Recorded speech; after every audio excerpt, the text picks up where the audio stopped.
love is greater. Your love is stronger. Your love awakens, awakens, awakens me. Your love is greater. Your love is stronger. Your love awakens, awakens, awakens me. Whoa, whoa. Are you awake? Come on and sing with us. Whoa. Feel the darkness shaking. All the dead are coming back to life. I'm back to life. Hear the song awaken. All creation singing. We're alive. 'Cause you're alive. You called me out of the grave. You called me into the light. You called my name and then my heart came alive. Your love is greater. Your love is stronger. Your love awakens, awakens, awakens me. Your love is greater. Your love is stronger. Your love awakens, awakens, awakens me.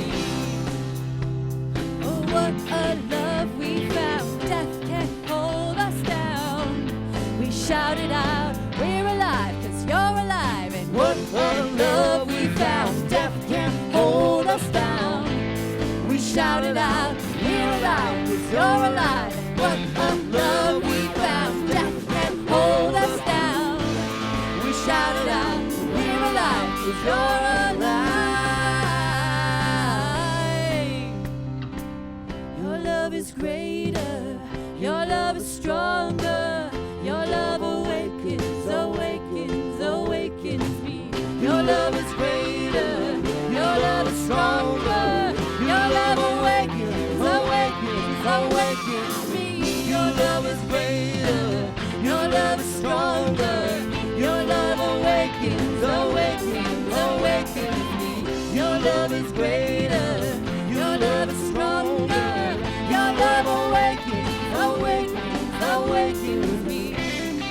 Whoa, whoa.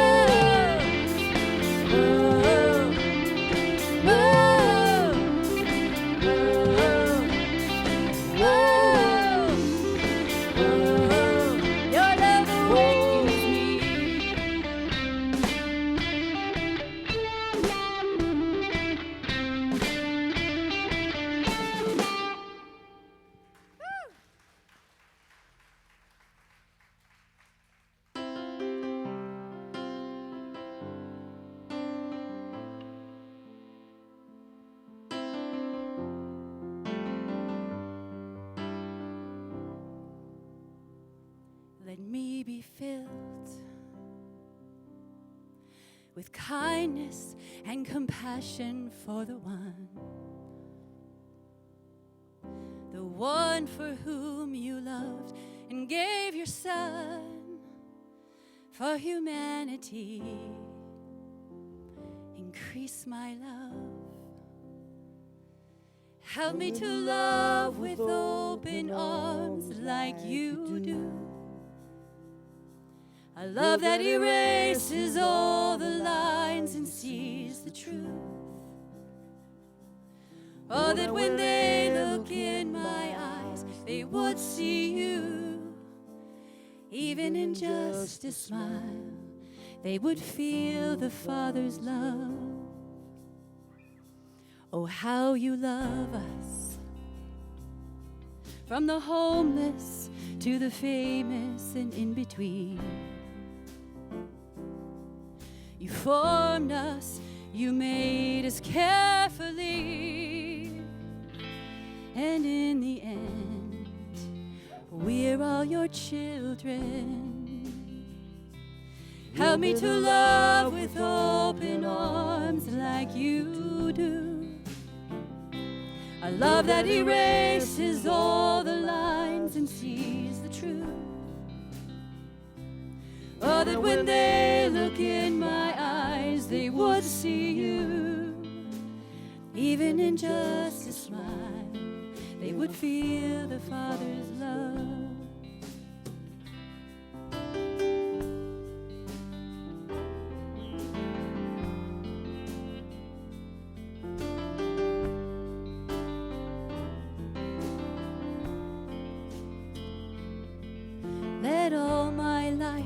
tell of who you are and the wonder of your never-ending love. Oh, let all my life tell of who you are, that you're wonderful and such a good Father. Sing, let all my life, let all my life tell of who you are and the wonder of your never-ending love. Whoa, let all my life tell of who you are, that you're wonderful and such a good Father. You are wonderful and such a good Father. Help me to love with open arms like you do. A love that erases all the lines and sees the truth. Oh, that when they look in my eyes, they would see you. Even in just a smile, they would feel the Father's love. Even in just a smile, they would feel the Father's love. You can go ahead and have a seat. I have to tell you, I just love singing that song.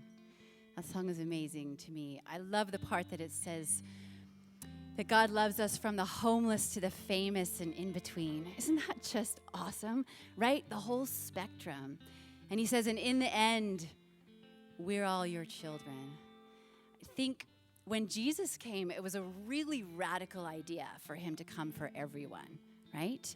The Jews and the Gentiles and everyone in between. And he came at a time when there were all these factions and tribes and families and stuff that didn't get along. Can you imagine a time when there's tribes and factions that don't get along? Does that sound remotely familiar? Right? So it's pretty relevant today. And more than that, it's pretty radical still today, wouldn't you say? That Jesus came for all of us. And that's what that song is about. And I happen to think that, we're fallible as humans, right? I think God knew that we were going to forget that message and that we would need to be reminded over and over. And one of the ways that we get reminded over and over is to practice these little rituals. We're going to practice a ritual called communion, which is nothing magic. There's nothing magic about this juice and this cracker that you take, right? Except that the power of the ritual is to remind us that God came for all of us, that he sent Jesus for all of us, for you and for me, and for everyone in between, and that there's a seat at the table for everybody, which is pretty radical. So I'd love to pray for us this morning as we're about to receive communion, if you would bow your heads with me.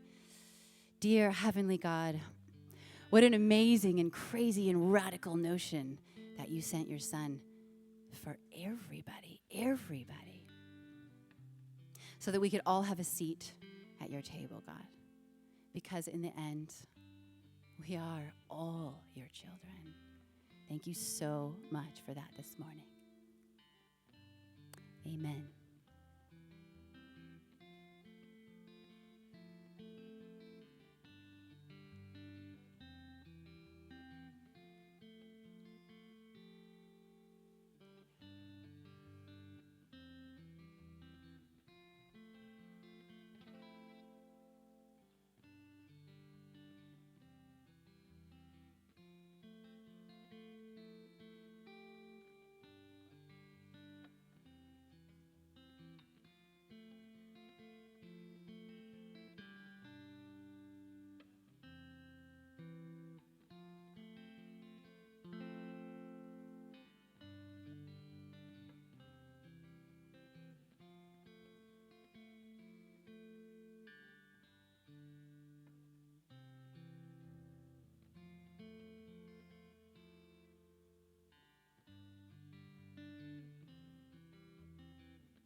There's a seat at the table.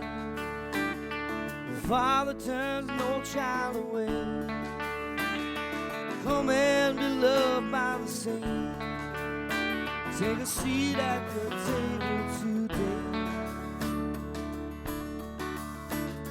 There's always room at the table. Come as you are, come to stay. Come and be loved by the Savior. For the Father turns no child away. Take a seat at the table today. For the Father turns no child away. Take a seat at the table today. And all who are weary and broken, scattered like pieces of clay, come and be loved by the Savior. Take a seat at the table today. And all who are weary and broken, scattered like pieces of clay, come and be loved by the Savior. Take a seat at the table today. There's only love at the table, nothing to earn or to pay. There's always love at the table. Jesus turns no one away. Take a seat at the table today. And all who are weary and broken, scattered like pieces of clay, come and be loved by the Savior. Take a seat at the table today.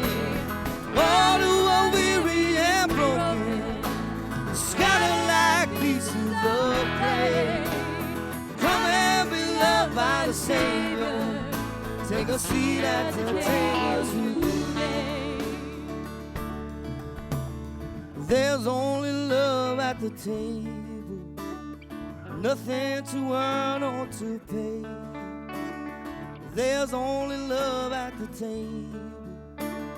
Jesus turns no one away. Take a seat at the table today. Jesus turns no one away. Take a seat at the table today.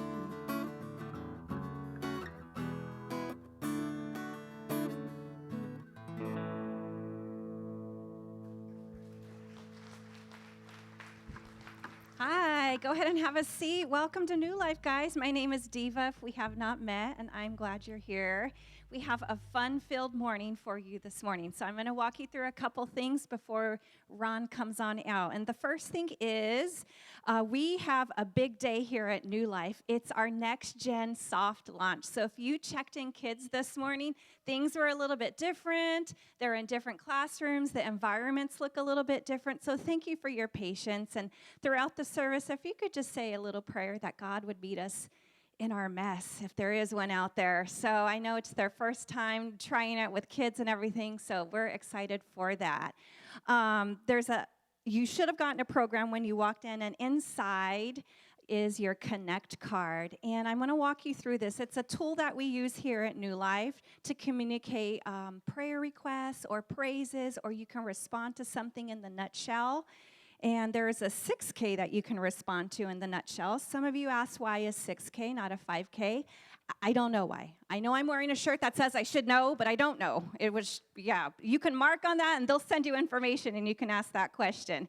But inside, there is a giving envelope as well. And those of us who call New Life our home practice generosity by giving monthly or weekly. And there's different ways you can give, the envelope, or you could give online. But there's a story that I want to share. And we've been trying to be more proactive about sharing with you where exactly does this money go? When I give generously, what do you guys do with it? So I have this wonderful story to share with you, and I'm going to try to do it without crying or bawling up here, but we have a slide that will go with this. So I want to point out this little girl right here. Her name is Raji, and she actually was 7 years old when she came to an orphanage called the Children's Village, and it's in southern India, which is where we support this orphanage.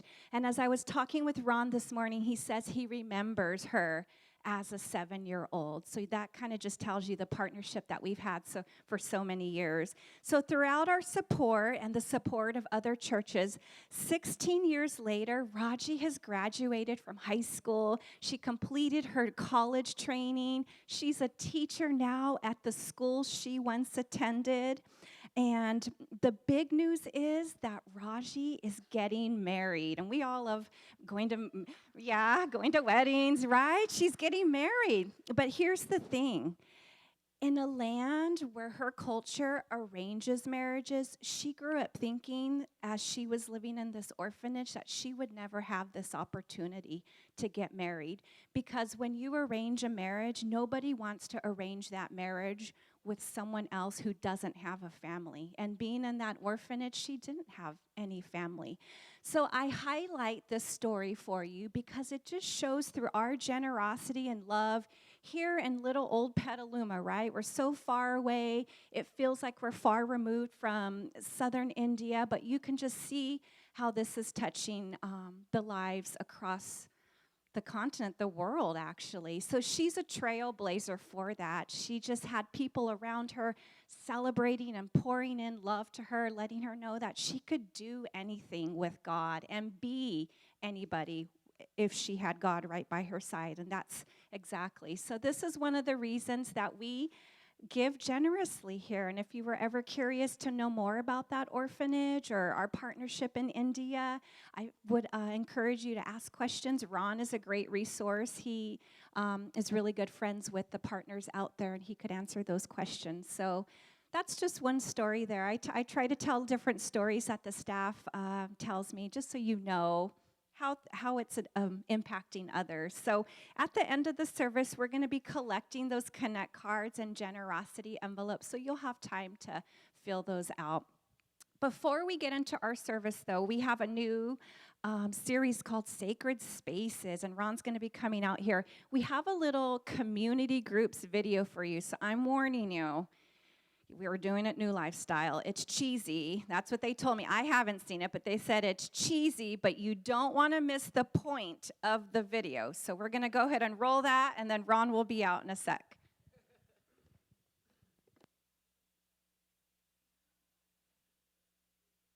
A little bit your community group and how you guys got started. Well, we started about 4 years ago as a legacy leadership class, and when that was over, we said, we get along so well, and this is so spiritual, and we're growing so much that we just need to stay together, and we have done that. Tell me a little about what Circle Up may mean to you. Well, circles provide an opportunity for eye contact and conversation, and that just generates our fellowship. And lastly, tell me about why circles are better than rows. Spiritual growth, and Sundays, it's an extension of Sundays. Sundays is not enough. Helps you learn to be vulnerable with one another, develop trust, learn about each other and yourself.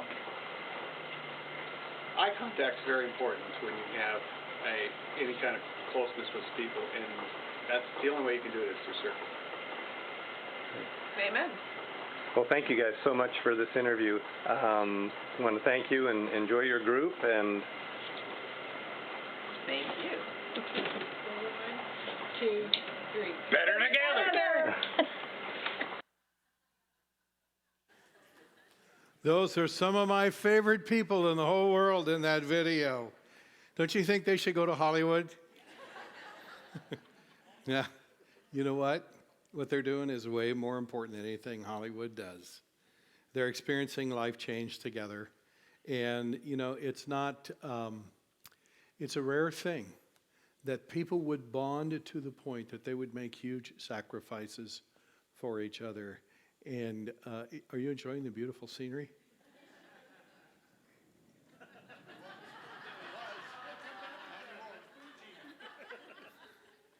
So much for your trip to the tropics. There you go. All right, if you can direct your attention up here, all right?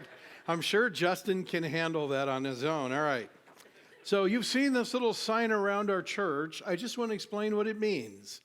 It means that circles are better than rows, and it doesn't mean that rows aren't important. They are. When we sit in rows, we're taught and we learn. But when we sit in circles, we share and we change. That makes sense? And so both are really important. And if you're not part of a small group in our church, for your sake, I would just love for you to have that experience where you sit in a circle with people that you get to know well and you share about what's going on in your life and you learn the principles that we're talking about here, and then you share together ideas for what a difference that can make in your life and how you can live it out. So we are in open enrollment right now. If you want to enroll, find somebody that has a handsome shirt like this. Don't you like this shirt? Yeah, there you go. You're going to get to see it next week too, so there you better like it, all right? And they will help you get signed up. All of our sign-ups are online. We did something else this week. We added a bunch of tags to groups. So if you go to our website and you pull up the groups tab and click on available groups, you can search by groups that meet on weekdays, groups that meet in the evening, groups that are for women, groups that are for men, groups that are for parents, all different kinds of tags that you can actually search by. So hopefully it's a lot more functional. We're learning a little bit more every week. So there you go. Let's talk about sacred spaces. Whoa, let's have a hand for Justin.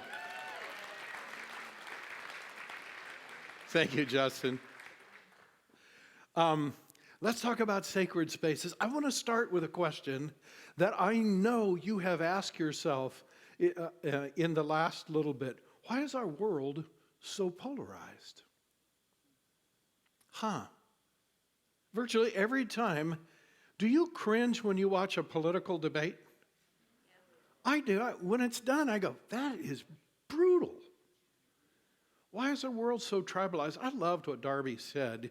Can you imagine a world filled with tribes and they all get along? And we all laughed because, yeah, that's make-believe for us. And yet, when you look at, and I'm not just talking about politically divided, I'm talking about 50% of our marriages end up polarized and divided.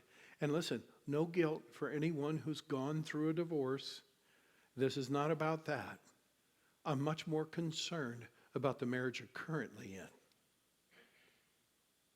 Because let's work together to make sure it doesn't end up divided. Where does that come from? Because there is something inside us. Finish this statement. And they lived, what's next?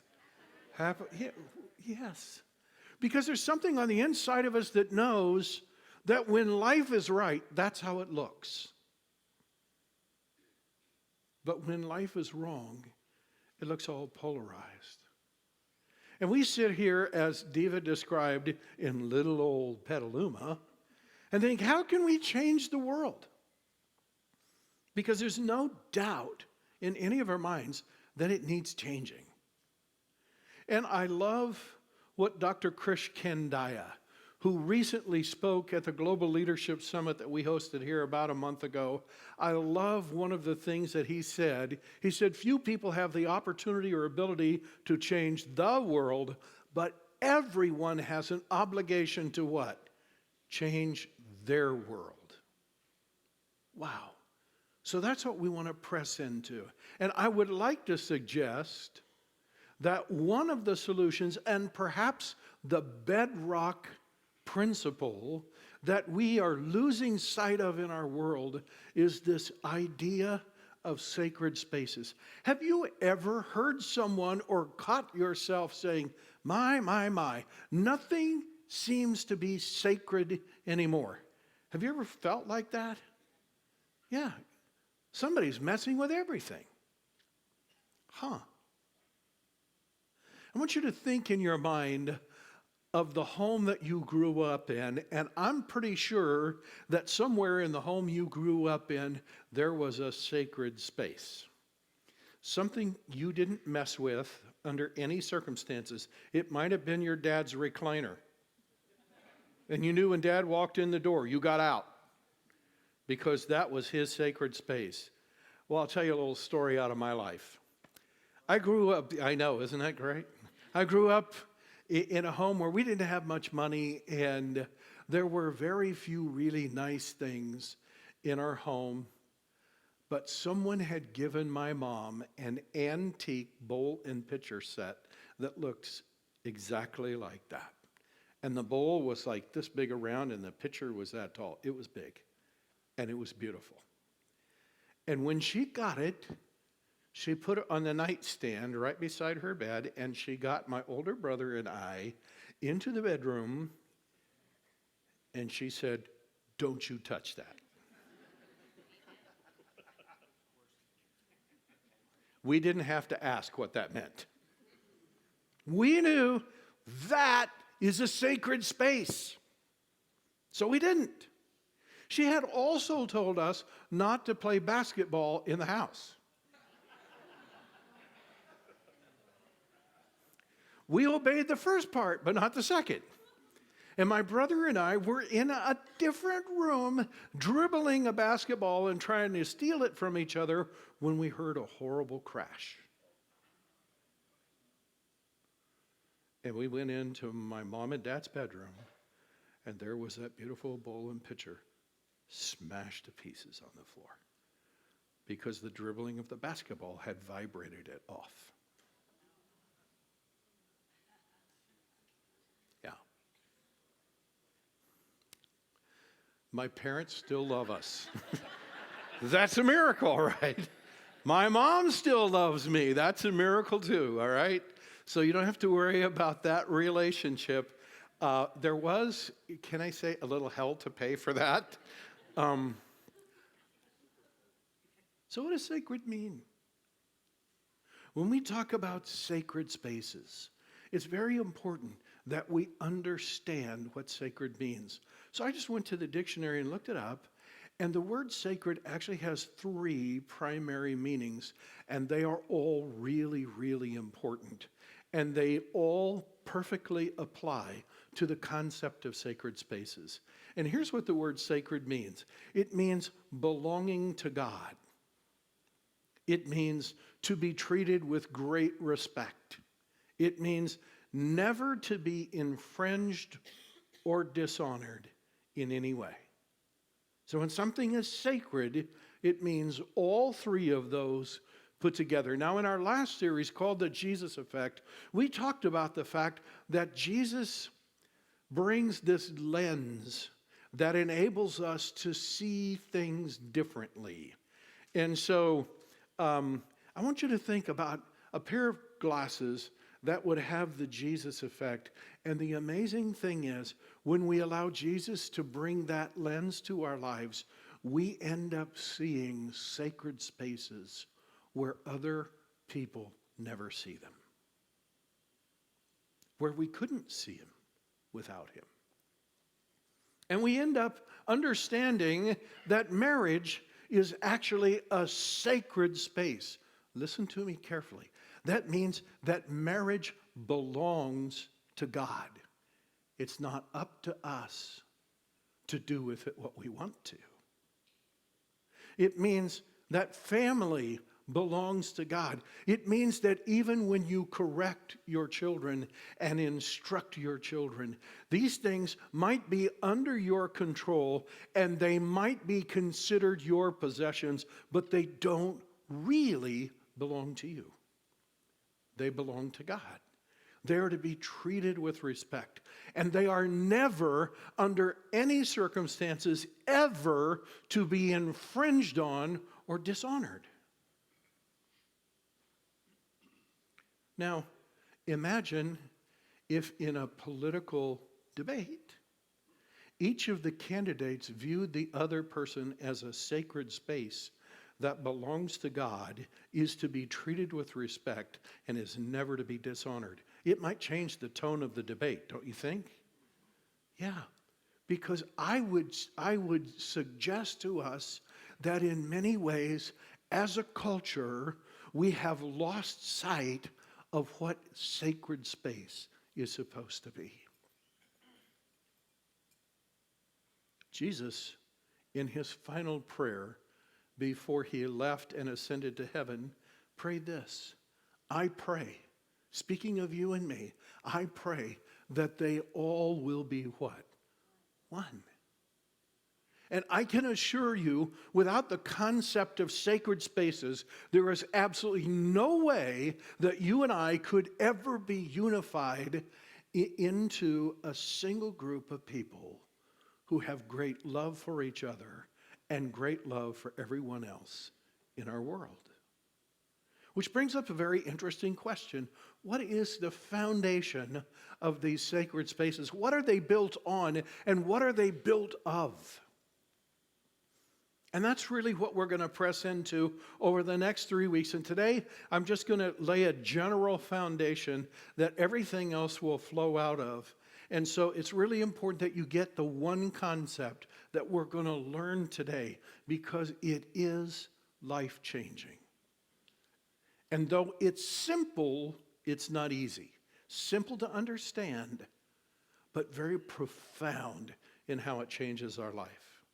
So if we go to the very first page of the Bible, here's what God said. God said, let us make human beings in our image, reflecting our nature. Now, there are some very profound conclusions that can be drawn from that. Here's what that means. If you and I bear the image of God himself, and if you and I reflect, in our core, we reflect the very nature of God, then it means that you and I are inherently sacred. You don't have to earn it. You were created inherently sacred. Wow, that means this. It means that you are inherently worthy. You are inherently worthy of being treated well. You are inherently worthy of being respected. You are inherently worthy of being honored. It means that you are inherently honorable. It means that you are inherently a treasure. It means that you are inherently sacred. And what does that mean? It means you belong to God. You are to be treated with great respect. You are never to be infringed or dishonored in any way. It's not the whole point of what I'm teaching you, but I want you to hear this. This is why, if you're ever in a situation where you are being abused, you owe it to yourself to get out. You are allowing someone to take your sacredness away from you.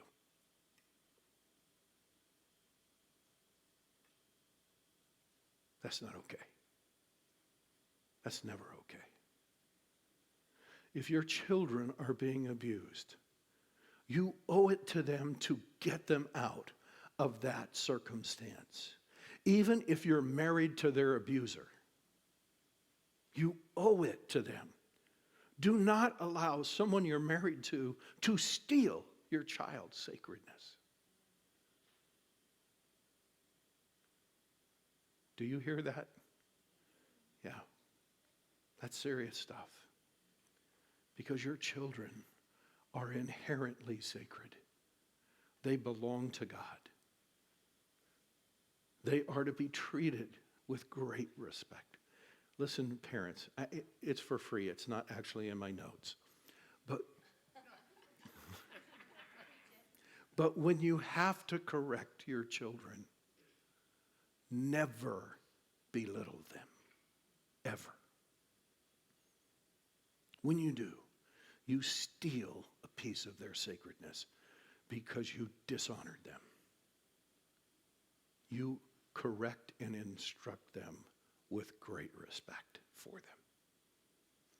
If you don't know how to do that, we can help you with that. Okay?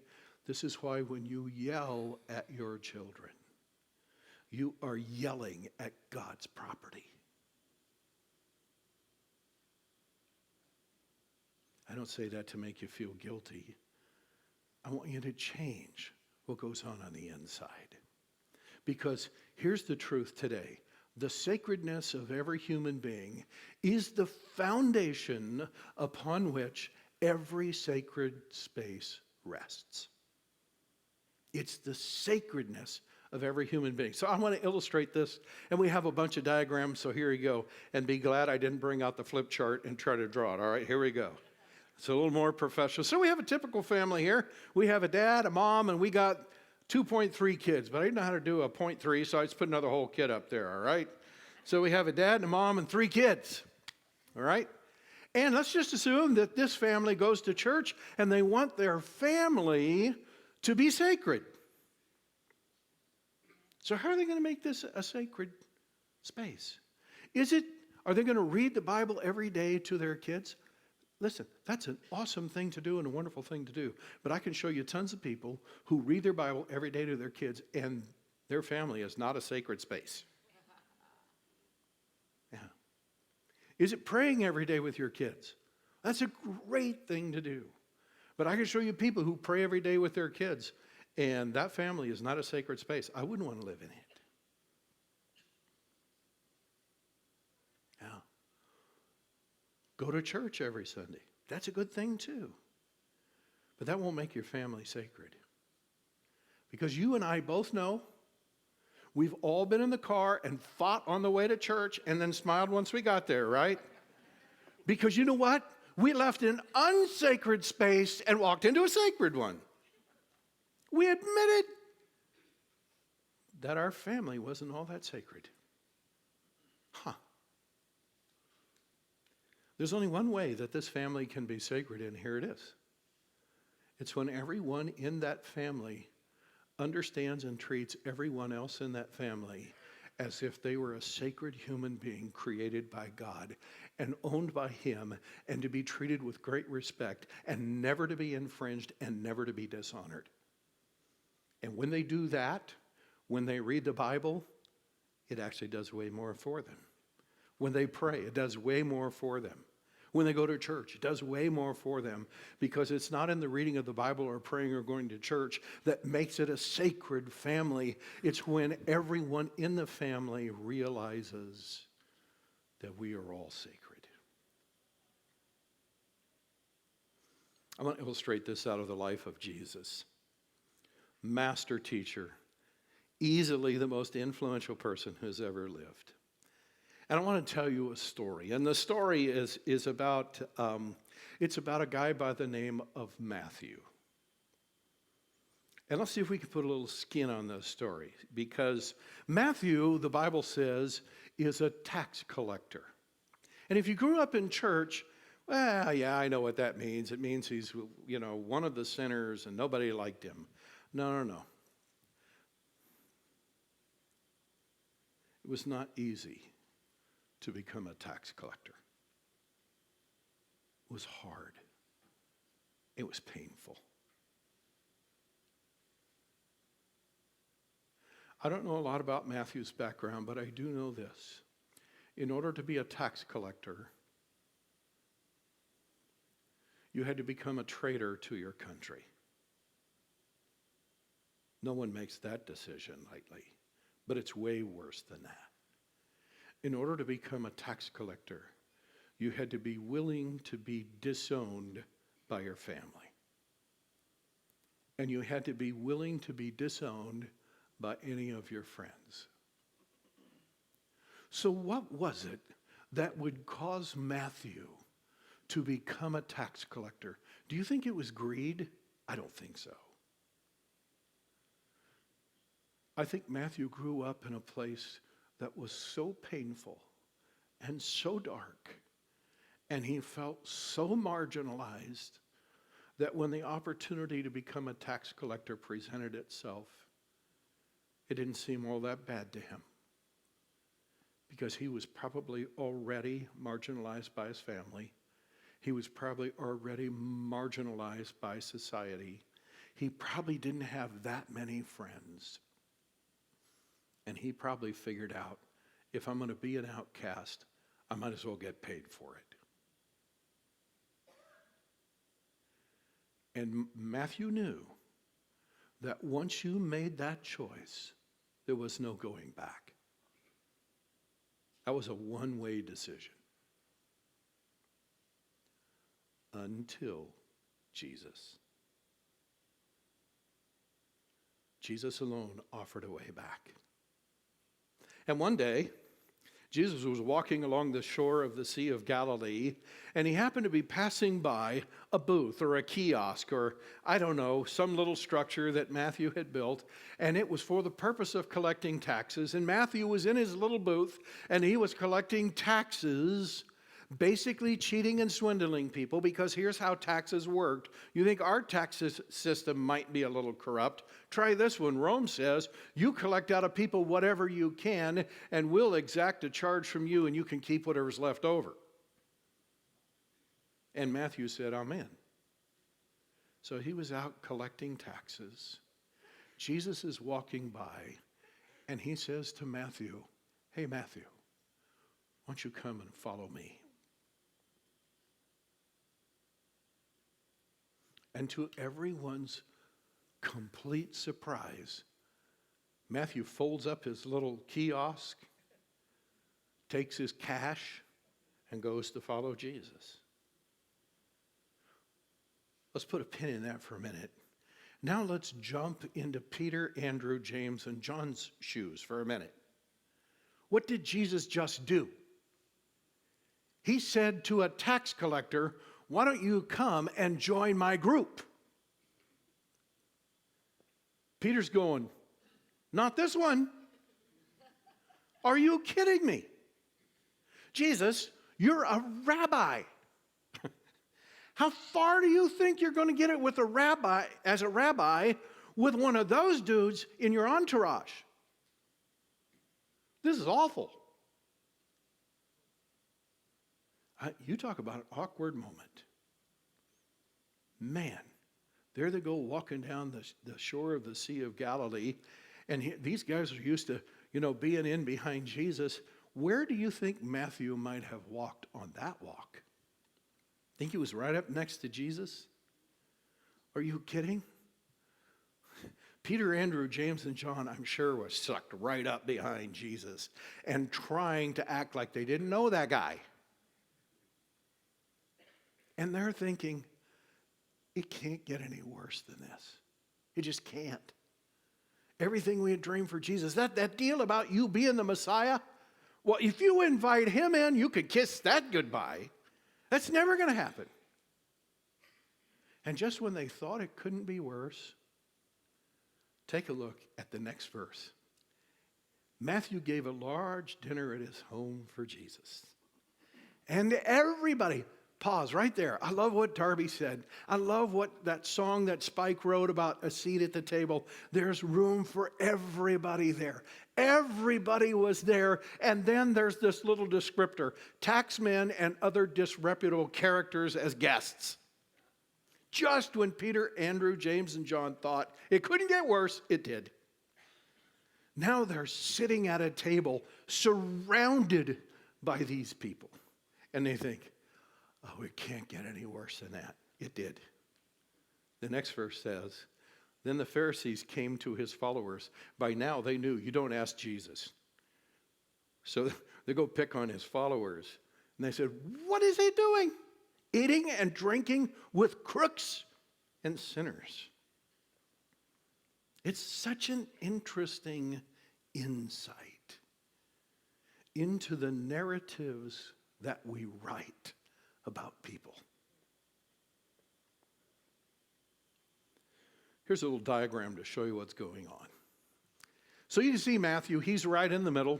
You can see the two Pharisees up there, and you can see Jesus at the bottom. Okay? And the Pharisees have written a narrative about Matthew, that he is, first of all, a crook. Did they have a good reason to believe that? Of course they did. His job was cheating people. That's what he was hired to do. He's a crook. That's all we need to know about him. He sold out his country, he sold out his family, he sold out all of his friends, he sold out his faith, he sold out his religion, and he did it all so he could cheat and swindle people out of money that was rightfully theirs. I don't need to know anything more about Matthew. That dude is a crook. The other Pharisee goes, well, he's a sinner. Now, if he would do that out in the light at a booth where everybody can see him, imagine the other things he does. Yeah, he's just a sinner. So they didn't have to treat him with respect. They didn't have to honor him. They didn't view him as belonging to God. So Jesus walks along and says, hey, come and follow me. Because Jesus saw Matthew as sacred. Messed up, but sacred. In the wrong, but sacred. Sinning, but sacred. A crook, but sacred. Remember those glasses that we talked about Jesus giving us? Listen, when you begin to see the world as Jesus sees the world, you will look past what people do to who people are. They are the children of God. Matthew the person is so different from Matthew the tax collector. Matthew the tax collector was just the public version of Matthew that was his response to the junk that had happened in his life and the only way he knew how to survive. But Matthew the person was underneath all that junk, was sacred. But you know, there was more than that going on here. Because look at this. Jesus not only looked at Matthew that way, he looked at the Pharisees that way. He saw them as messed up, but sacred. You see, when we understand the sacredness of every human being, it allows us to respectfully disagree. And in the middle of our disagreements, to remain unified and together. One of my favorite pictures of our church is this. By the way, I have a disclaimer to make, okay? I have no idea who these vehicles are. So if one of them is yours, you can relax. You're a hero. You'll see that in a minute, all right? And if you want to come and tell me afterwards, I'm okay with that too, because you might be sitting here. This is one of my favorite pictures of our church because this is two Priuses parked side by side, okay? And since they're Priuses, we can make some assumptions. We can make the assumption that they share some values in life. For instance, they're probably both economical people because they bought a vehicle that gets like 500 miles to the gallon. And they're probably proud of that, okay? We can assume that maybe they're ecologically minded and they care about the environment because they bought a vehicle that runs mostly on electric power, on a renewable energy. These are obviously good and wonderful people. Now, if you look in the background, there aren't very many cars there. This is not a church service. They are here because they're working on a team, one of our teams in the church. They're doing some form of service together, so they're working side by side. But what makes this picture really interesting is we have to zoom in a little bit. So let's zoom into the vehicle on the right, and it has a bumper sticker, and the bumper sticker says, I voted for Obama. Okay? So we know a little about where their political leanings might be. Now, if we zoom in to the vehicle on the left, it has a bumper sticker that says, how's that hope and change working for you?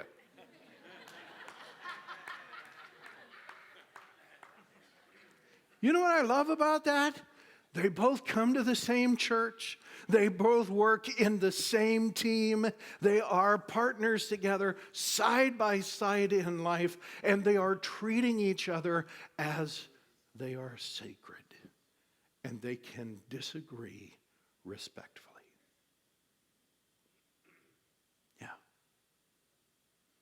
As we close, I want to share a passage. It's from the lips of Jesus. I know it's one you've heard, even if you haven't been to church before ever, okay? You probably heard this passage of Scripture. This is how much God loved the world. We'll come back to that in a minute. He gave his Son, his one and only Son, and this is why. So that no one need be destroyed. Rather, by believing in him, anyone can have a whole and lasting life. Going back to this slide, the word world. In the original language, this was written in Greek. In the original language, the word for world is cosmos, from which we get the word cosmetics. It doesn't refer to a round ball with chunks of land and big oceans on it. It doesn't refer to a mass of people. It actually refers to an order or a system or a beauty, which is why we get cosmetics from it. When God looks at the world, he doesn't see a bunch of sinners. He sees the beauty of people who bear his image. He sees people who reflect his nature.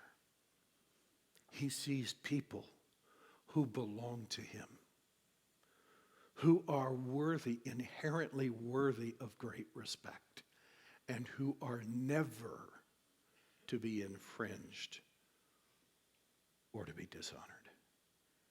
And God looks at that and he says, that is worth dying for.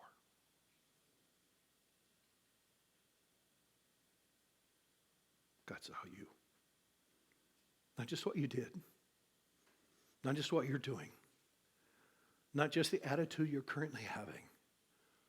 God sees you, the sacred you. And God sees that it's covered up with mess. And we all got it, right?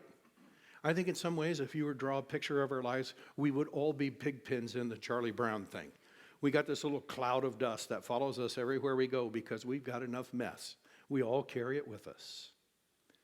And yet God sees through the cloud of dust, and he sees Pigpen.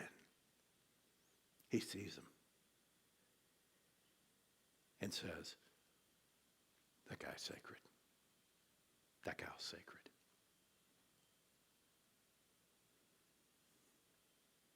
Here's the truth. When I became a follower of Jesus, I forfeited the right to choose who I would respect. Are you on board with that? Yeah. That's what we've been called to. It's such a great thing. It's such a great thing. So here's how we can practice it this week. I will intentionally and consciously write a narrative of sacredness about everyone in my world. Start on the drive home with the idiot who cuts you off. That's a sacred idiot to you. Got it? Yes. Start with the kids who are fighting in the back seat. Those are sacred fighting little kids to you. I will intentionally write a narrative of sacredness about every single person in my world. Friends, you and I may not be able to change the whole world, but we can change ours. Let's pray. God, thank you so much that you look beyond our little cloud of personal dust and mess, and you saw the sacred us, and you said, that person is worth dying for. And you laid it all on the line for us. Would you give us grace now to go out and to treat everyone in our world with a sacred touch like you have touched us? I pray, Jesus, in your name. Amen. Thank you. Thank you, Ron. Yeah.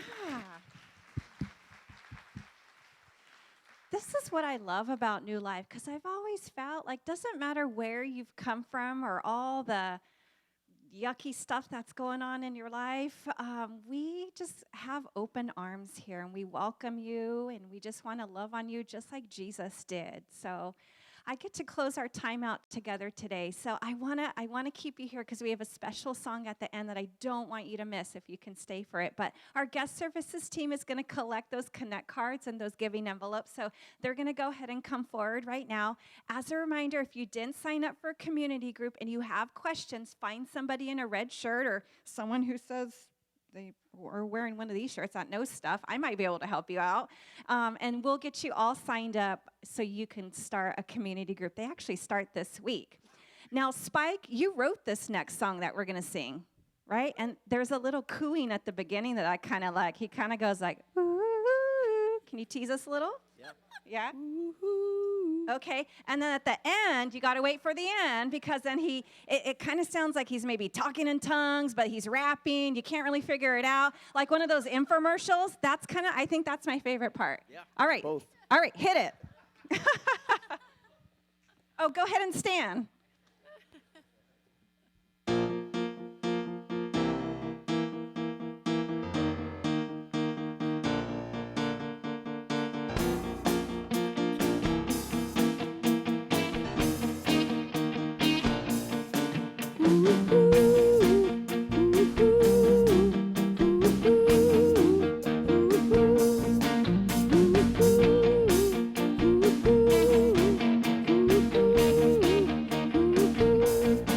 In this life there will be trouble.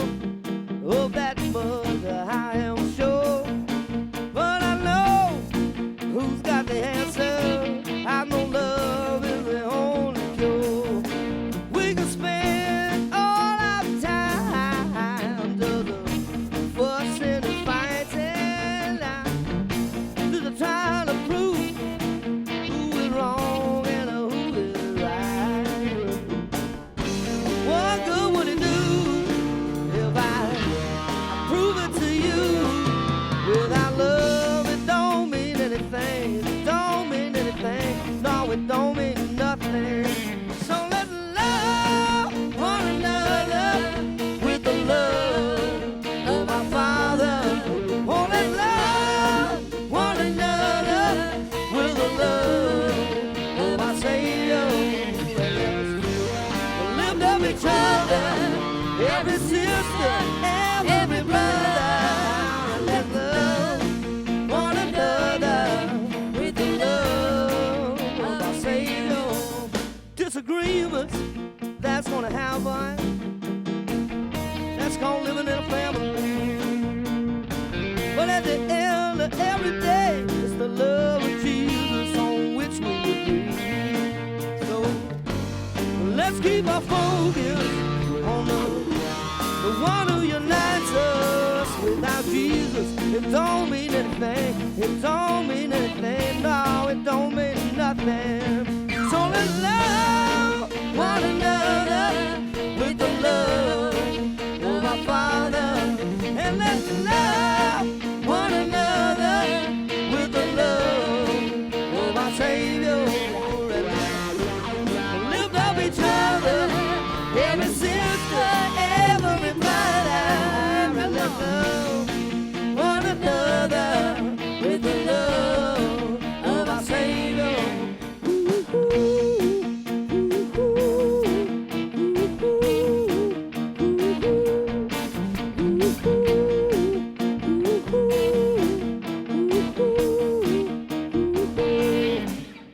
Let's love one another with the love of the Father, love one another with the love of the Savior. Let's lift up each other. Let's love one another with the love of the Father, love one another with the love of the Savior. Let's lift up each other. Let's love one another with the love of the Father, love one another with the love of the Savior. Let's lift up each other. Let's love one another with the love of the Father, love one another with the love of the Savior. Let's lift up each other. And let's love one another with the love of our Father. And let's love one another with the love of our Savior.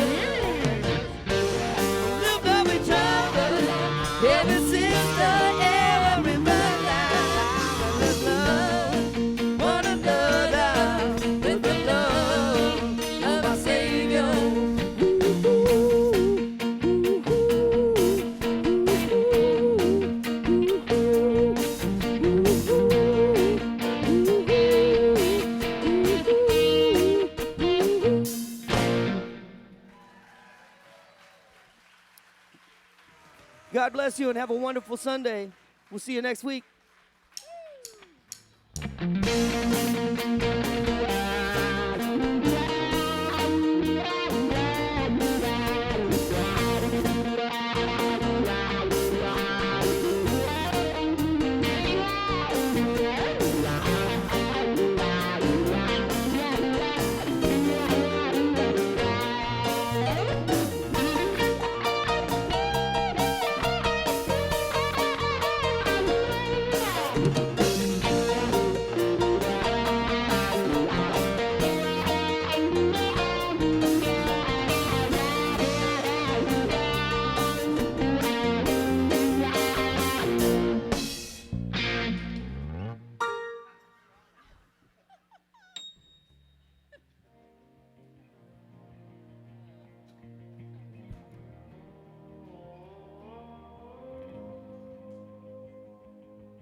Of the morning are inside your eyes.